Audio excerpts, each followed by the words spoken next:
Welcome, everyone, to the Indo-American Art Council's annual literary festival.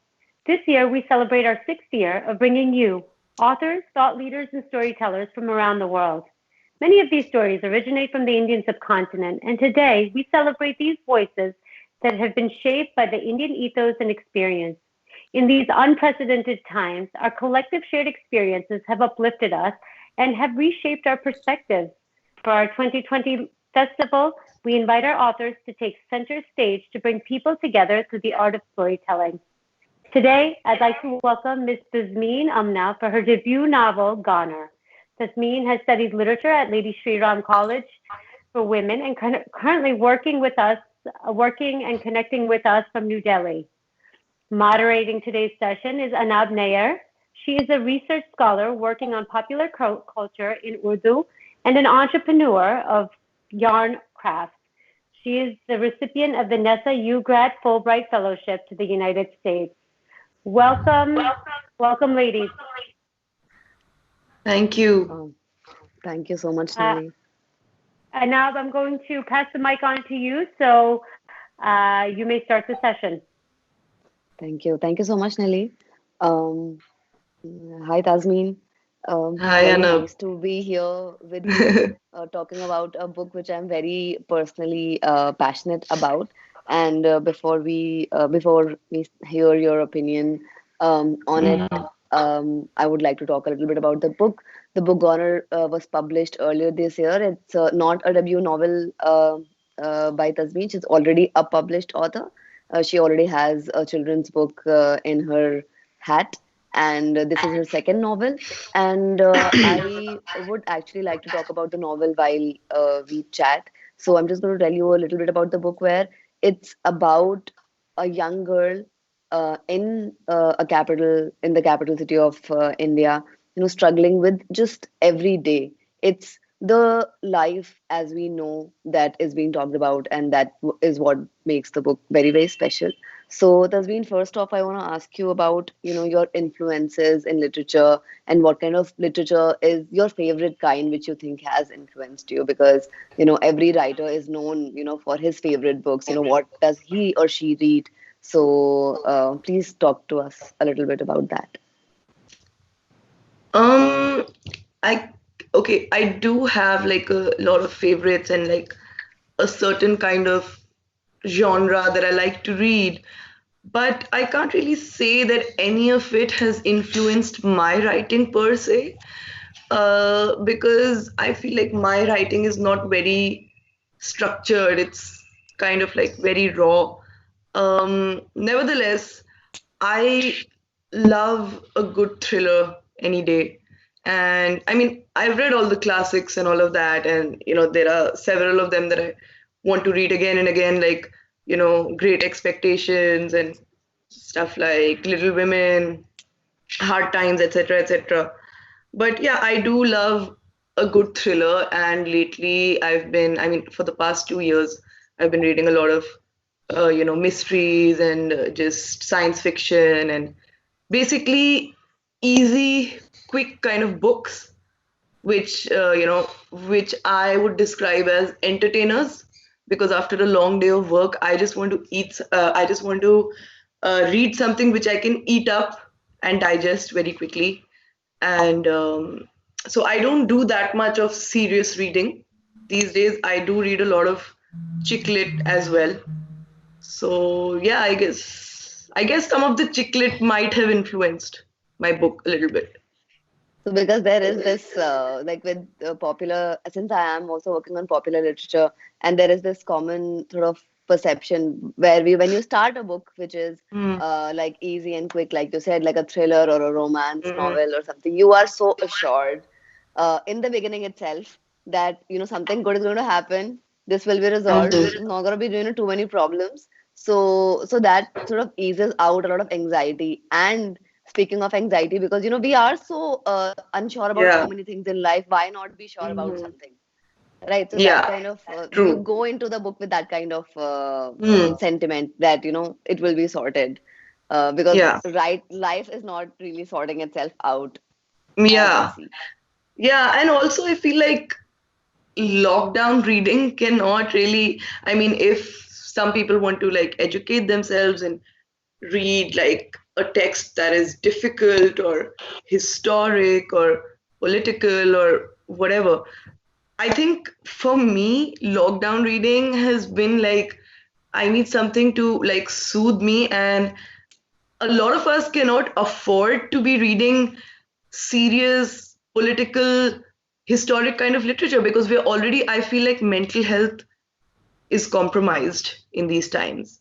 And for example, if you open up a book that is set in, say, World War II, I mean, it's going to make you feel all the more, it does upset you on some level. So there was like some serious kind of reading that I had been doing. There was some research that I had been doing on true crime, etc., because I was planning to write a crime novel. But I had to like suddenly bring it all to a halt after a while when it started affecting me very, very badly. So yeah, like a Sophie Kinsella book with a nice, pastel blue and pink cover, and Comforting. titles that are titles that are relatable. Something like My Not So Perfect Life or that kind of stuff. I Okay. think that has like helped me with my nerves. And that's understandable because Yeah. the soothing effect of Mm-hmm. things having having had happened like in a good Mm. way, in a way that they're supposed to Yeah. happen, or not even supposed to, sort of just people who Mm. deserve to be rewarded are rewarded. That's like the basic premise, usually with a lot of rom-coms, that good people will be Yeah. rewarded. And Yeah, and also I sort of feel the need to say this, that just because I'm an author or because I wrote a book doesn't mean that I'm like, sitting and like analyzing literature every day and like reading all these literary texts, and like I can be a completely non-literary person and still be a writer. Like, I'm not really afraid to say that I do a lot of light reading, and there are months at a stretch when I just don't read at all, and I don't know what's going on in the world, like in terms of literary work. And that's okay, because I'm not a literary critic. I'm sorry about that. That's my dog. I'm not a literary critic. I'm not like a teacher, so I just take it like very, um, I just keep it very real, if that makes sense. realism is not like a new um, genre by any stretch. Right? Realism is has been around. People have tried to talk about reality, but I think somewhere down the line, it has a lot of literature that we have been reading, that we have read as students of literature, or as like popular literature that is there out there in the world, is a lot about men.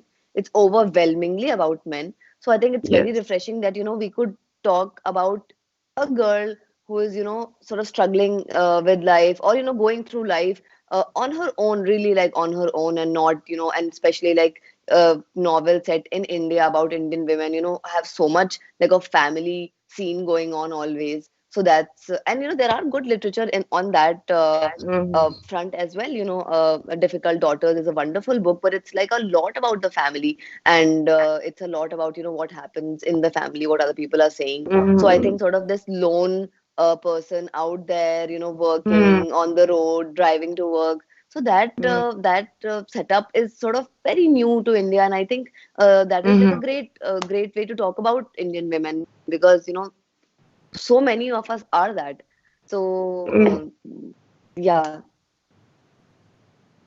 So, about that, I feel like, a woman, any woman, you, me, whoever, a woman is also like a person.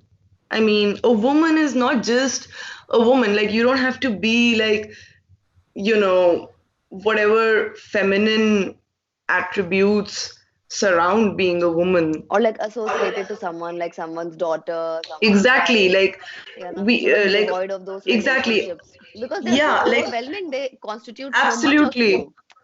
Absolutely. Like, a woman is also just a person, not just a daughter or a sister or a girlfriend or a wife or, etc. So I really I personally believe in that, and I wanted to just kind of go through what women are sort of made of psychologically, layer by layer. Like, what are their fears? What are their anxieties? For example, what are their anxieties related to, say, childbirth?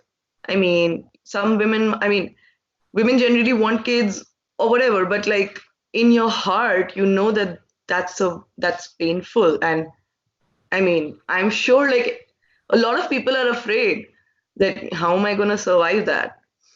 So yeah, I just sort of and I also wanted to sort of bring to the foreground the fact that women are not, I mean, it's more than what it looks like, and women are in no way perfect, and women are sexual, women are, they can be flawed in any kind of way possible, and they're also just human. So they're just human, and they have their own struggles, and they have their own aspirations, and they have their own, so to say, anxieties. So I kind of wanted to dwell on that. So Tasmin, do you think see these anxieties that we talk about, like our generation.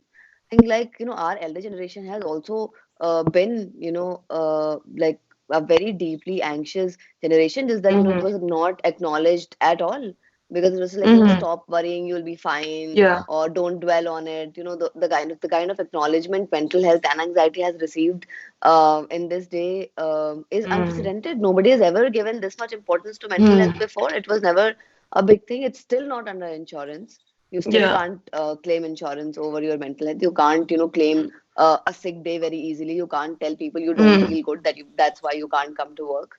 So I Mm-hmm. think novels like these are important to talk about, because they normalize, actually feeling unwell. Like, it's a state of Mm. unwellness. It's not something that can be brushed aside, not something that can be, Yeah. thought away. So Mm-hmm. that is important, and I think that's like a huge thing Yeah. that you talk about in your novel. Apart from that, Tasmin, I wanted to talk to you about the fact, about the men. It is about Mm-hmm. a woman, and what do you think? What do you think of the men that surround you, or that are around, the woman in the novel? How does that work? How does that affect your narrative? I think And you can't wish them away. you can't wish them away. So And yes. so there's this popular line that the artist Cher once said, that that men are not a necessity, they're a luxury, like dessert, you know and Yeah, then the you interviewer could do asks without her. them. You won't die. So the interviewer asks her, do you not like men? And then she's like, no, I absolutely love men.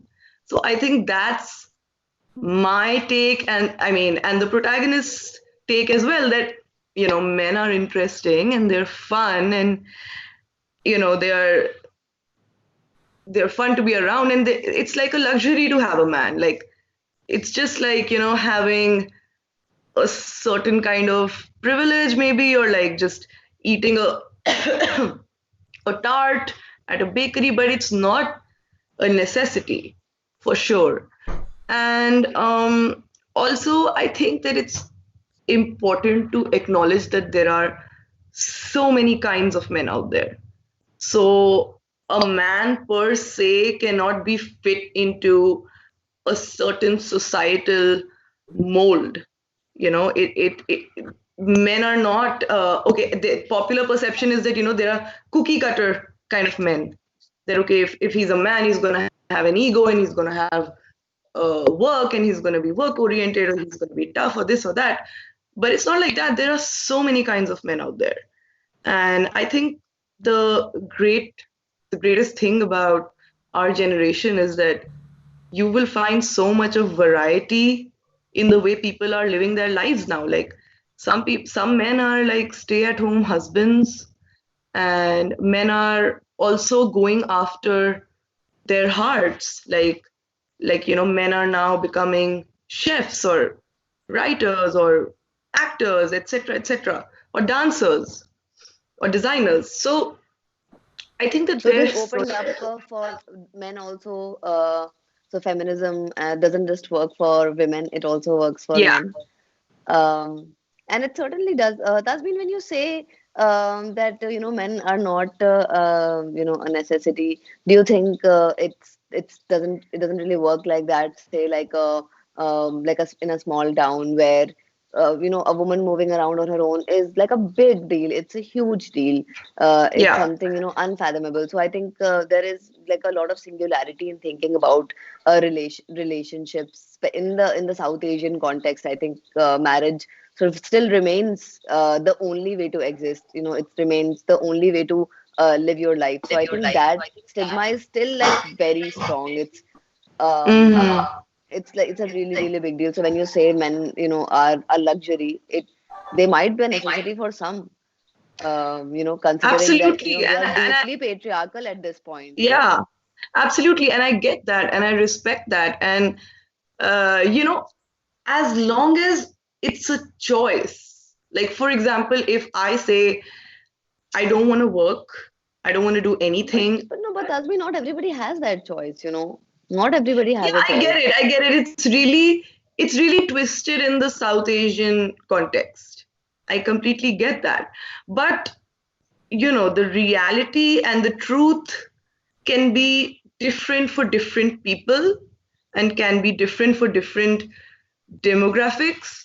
So I feel like a certain group of women might feel unfortunately compelled to get married, or might feel that a man is a necessity, or they might have been sort of brought up in that kind of a way, and they might have, I mean, it might just be that So it's this is what certainly like a has privilege. been. It's a privilege to say that It's a to say privilege to something say. like it's a privilege to say, Yes, it and is and I think it's well absolutely. acknowledged, and I think that's the thing with our Mm. with a lot of young authors these Yeah, days, that they are acutely aware of their privilege. yeah, Earlier when yeah, rich men and were I writing, do I do agree. oblivious to it, Yes, oblivious to what I was do happening. agree. I do agree, and I do acknowledge that in making that statement, I do have a certain amount of privilege.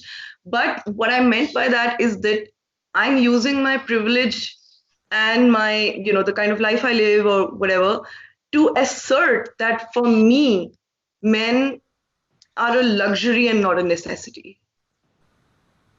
So, men can be maybe 20% of, say, my day, or like, the rest of the day That's I fair. live with myself and I just do my own thing.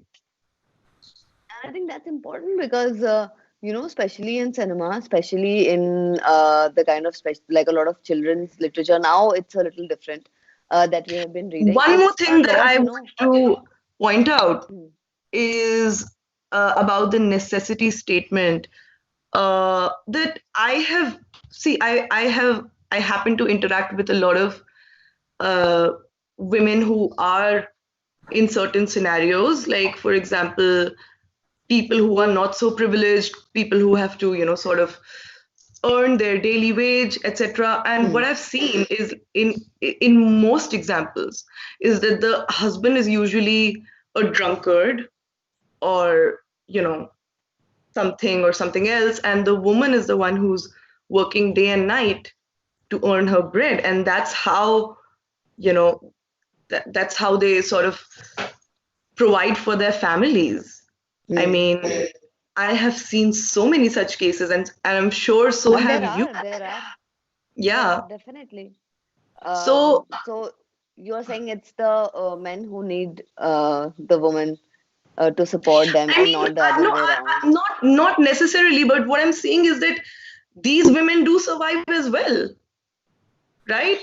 Women In whose very difficult circumstances and are not very happy, very like Absolutely difficult not lives. not happy circumstances at all, and Yeah, not yeah. acceptable circumstances at all, but they're alive, right? So, and they're eating, and their kids are getting an education Hmm. because they're earning, and they ensure all of these things.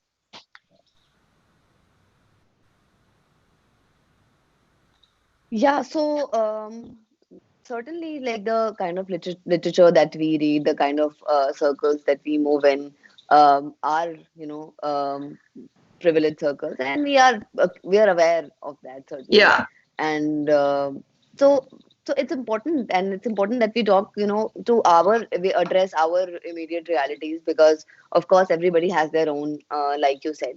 So about it's coming back to your novel, Tasbeen, what do you think of the fact that it's a woman and she's trying to navigate her life, um, when it comes to agency and when it comes to choice, do you think she's actually the protagonist is actually free to make her choice? Have you given her that agency through the novel you have felt? I feel like at the end of the day, she always has had a choice, but she chooses to make bad choices. Hmm. So that's like that's basically That's the a fatal flaw of being human. Yeah. So while she can choose to choose to have a stable job, choose to not smoke, choose to, whatever. But she doesn't. She can choose to sort of get her life together, but she makes bad choices. So, yeah, definitely she does have a choice. She does have that liberty to make choices at every single step throughout the day, every morning, every night. But she makes bad choices. So, I think um making those bad choices is way the way I would let my protagonist have a choice at all. So And I yeah, think making bad choices has become sort of like, for the millennials, especially, it has become like all the memes are based, on bad choices, on making bad choices, and collectively making bad choices. She's not the only one making bad choices. yeah, Her coping mechanisms are worse than her actual problems. hmm, And that's and that point also, sort of she embraces that this is yeah, this is how it is. It's shit, but this is what it is, and it's how exactly, it's gonna be. yeah. So I think there's a little bit of stoicism there. Tasmin, what do you think? Have you read the Stoics? Are you interested in the philosophy? Because I see a little bit of stoicism where she accepts things for the way they are, which is what the Stoics basically believe in.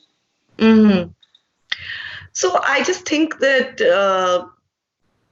I did not really subscribe to any particular school of thought or philosophy while writing that book.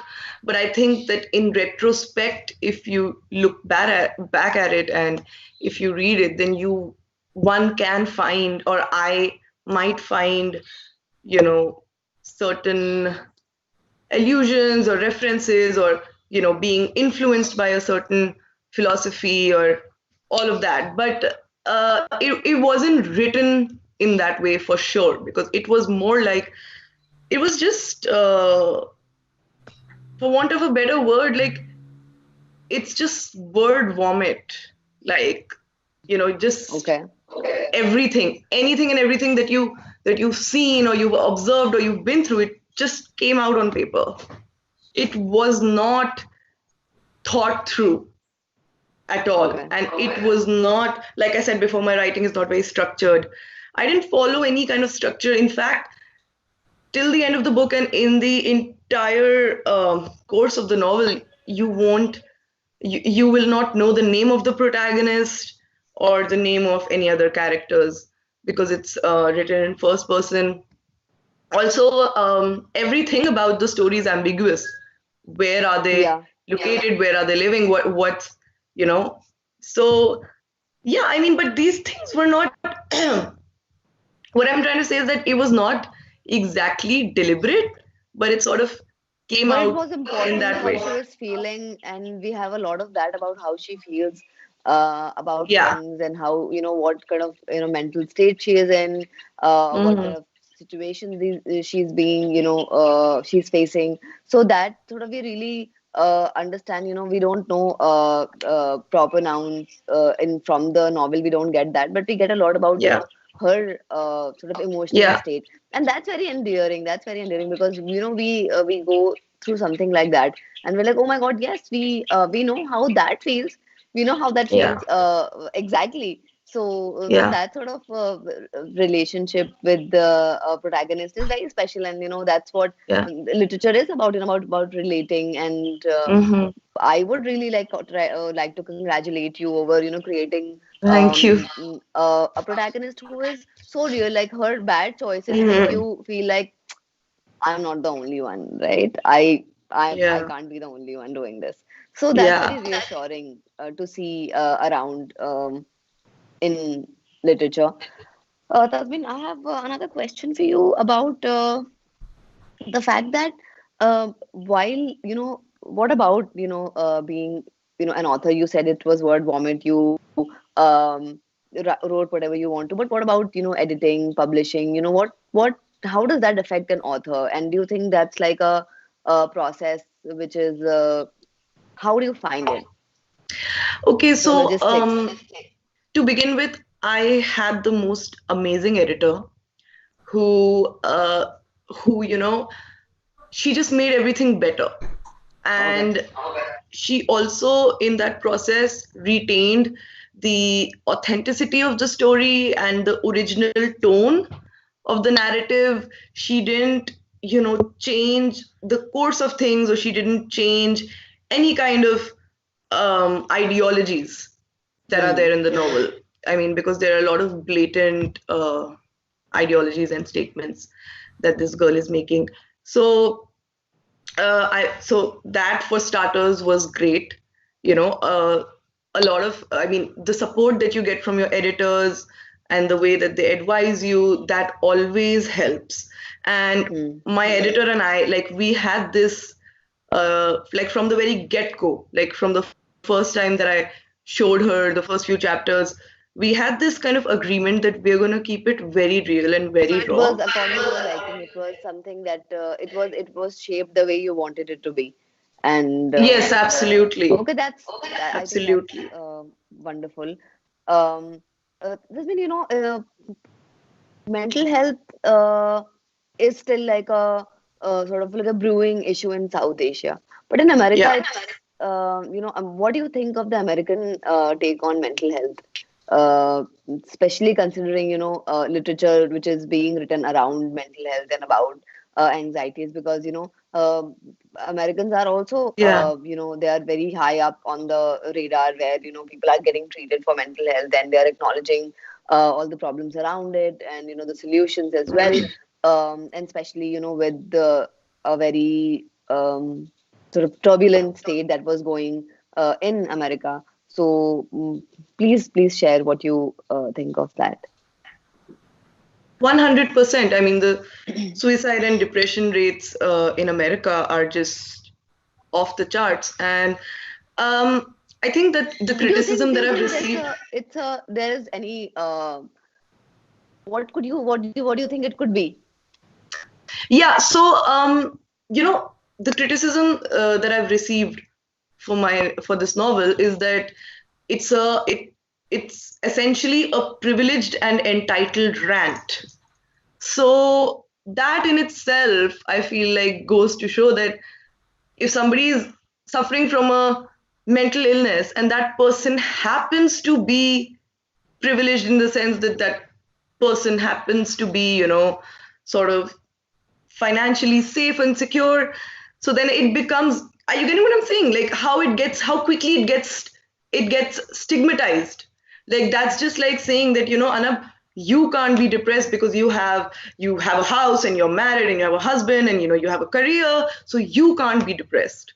So Yeah, it's yeah, like I'm that. not And qualified. I'm not you're qualified not to qualified. still. Yeah. And Yeah. also in the American context, I will say that everybody knows what mental health is about, and there's been a lot of talk and there's been a lot of literature around mental health, and which is great, which, hats off to the United States for doing that. And people have intellectualized it completely, Yeah. but it hasn't reached the implementation part. It hasn't reached the implementation stage, because people are still bullying others. There's still, cyberbullying and social media bullying, and people are still calling each other names. And I mean, Yeah. at the end of the day, there is always room for a little more sensitivity. And Absolutely. And yeah, and I think a lot in bullying and everything, and there's systemic, disenfranchisement of underprivileged, and there is a lot of anxiety and mental health issues mm, that come with unstable circumstances. You don't know mm, if you're going to have your job next minute or not, or yeah, if someone is unemployed for over a long period of time, that could yeah, also lead to yeah. such issues. So I think there's like very systemic changes that need to be done. It's not something that we can cure by drinking more water or doing more yoga. Yes, So absolutely. And I I guess that's think like like the it's golden very, statement, like with yeah, have you tried yoga? Have you tried, yes. Oh meditation? my God. Yeah. So And also, like, I think this is something which, uh, you know, workplace culture should be conscious about. Like, we as colleagues, or like being somebody's boss or our bosses, should be conscious about these things, that while reprimanding someone or like correcting someone, like, how far are you going, and how will that affect that person's mental health, and affect that person's day. And also in relationships, I feel more both compassion, partners certainly. both Yeah, partners have a certain responsibility, that okay, you can certainly, fight certainly. yeah, I mean, you Yeah, can yeah. fight with your partner, you can have disagreements, you can agree to disagree, but you can't really sort of shake up somebody's foundation. Yeah. So yeah, and And I I think think with this year this has been, year in particular has tested everybody's mental health. everybody's face Yeah, and people have lost for sure. their jobs, and like a new kind of never before seen depression has sort of set in. Because a lot of stability, a lot of things that we thought could happen didn't happen. We like had a summer holiday planned, but who knew, right? So Yeah. we are now like a lot more uncertain about things than we ever were. Um, so and this last question I want to talk to you, as Tazmeen, about on the lockdown and everything, and what has been. So there's a lot of instability that has sort of surrounded us. We're not so sure about Yeah. anything anymore. We can't say for sure that this is going to happen because it has not happened in the past, and we know that we can't be too sure of anything. And Mm. when we're not very sure of anything, we have anxiety, and we it's Yeah. like a trap. Where do you think we are, Tasmeen, in the sense, where art is giving us a lot of hope in this, time of difficulty, especially lockdown, where, I think people are turning more towards art, more towards literature, music, Mm. and, video content, which is also, to some level, a lot of like very creative, Yeah. storytelling and everything. So where do you think we are on that? And we are already, 30 minutes into the session. So let's talk about Okay. art a little bit. Okay. So I think that sorry, the role that art has played is not just as a soothing or comforting mechanism, but also since a lot of people have lost their jobs, and they became financially insecure, so they finally started giving their own passions or giving their own interests a chance. So many people have started like home businesses, like for example baking, or like for you, like, but you've been doing this for a while, of course, Yeah, way before the lockdown, but you've had more time to do it now, right? yeah, And so people have started taking risks more and more, because I think if anything, this year has proved that everything is so temporary and life is short. and it's important to do what we want to do in this life itself. And a job is never 100% like secure, I would say. I mean, people from Deloitte and these kind of companies have also lost their jobs. So there's no such thing as, like, permanent situations are no longer permanent. Like, the concept Yeah. of permanence is Not there questionable at this anymore. point. Yeah, Yeah. it's not there anymore. So I think people have not only Art taken up has hobbies, always, but they've, come to rescue, yeah, and it, like always, and it has again, and we are thankful for that. We're thankful to all the authors yeah, and artists and painters and everybody to yeah. keep us afloat in these very Yeah, difficult and times. also if And art can get someone to earn a living, then that's the best thing that art can do, in my opinion. I think art is selling more than it ever did. Earlier, it was quite expensive. Yes. Now it's much more affordable. Yeah. And yeah, Yeah. democracy in arts is also important. Everybody deserves it. So Nili is here. Thank you for joining us back, Nili. Thank you so much, Tazmeen. Thank you, Anab, Thank for you, that very Nili. interesting session. The issue of mental health has slowly started to gain attention, but as of late, it is one of those topics that touches everybody globally more than ever because of the circumstances that we're in. I just had a quick question before we go.